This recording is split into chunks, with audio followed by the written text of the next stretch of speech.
साईं मसलो नालो मुंहिंजो मोहम्मद बचल आहे, ज़ात चांडियो, ॻोठु हाजी बचल चांडियो खां। असांखे मुख़्तलिफ़ ज़रियनि ते ख़बर पई आहे त असांजो स्कूल बचल चांडियो जेको आहे सो बंदि करायो पियो वञे।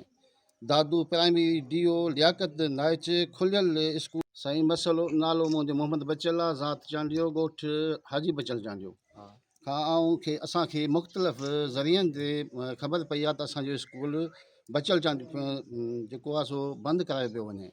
दादू प्राइमरी DO लियाकत नाइच खुलियल स्कूल खे बंदि कराइणु चाहे थो। उन लाइ असांजी रिक्वेस्ट आहे त इनखे बंदि न करायो वञे, स्कूल खुलायो वञे। ऐं असांजा नंढड़ा नंढड़ा ॿार जेको 10 सालनि खां बंदि हुयो हाणे खुलायो वियो आहे, उनखे छो बंदि करायो थो वञे? छा असांजा बच्चा बंदूक खणनि या कंहिं बंदि करायो आहे स्कूल बंदि करायो आहे? जेको असांखे ख़बर पई आहे त दादू प्राइमरी DO लियाकत नाइच खुलियल स्कूल खे बंदि करणु चाहे थो। महिरबानी कई वञे।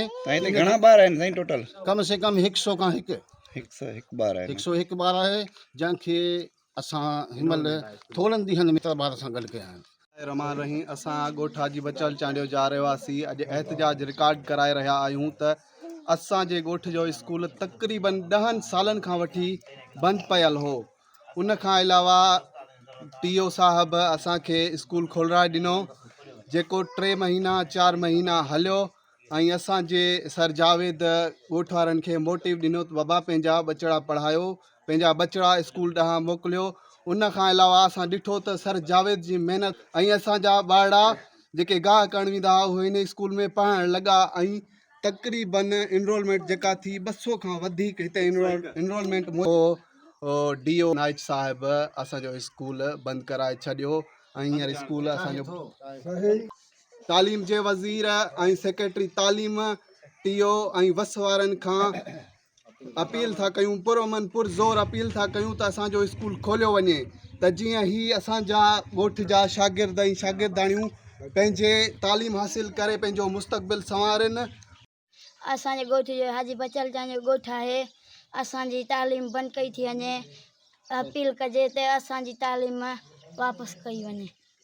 साहब असांजो अर्ज़ु हीअ आहे त हीउ ॻोठु बचल चांडियो जो ॻोठु आहे, हीउ पुराणे में क़दीमी ॻोठु आहे। हिन जो मसइलो इहो आहे त हींअर असां ॿुधी आहे ख़बर त असांजे हिन तालुके जा 17 स्कूल जेको DO दादू आहे लियाकत नाइच उन नोटिफिकेशन जारी कयो आहे त इहे 17 स्कूल बंदि कया वञनि।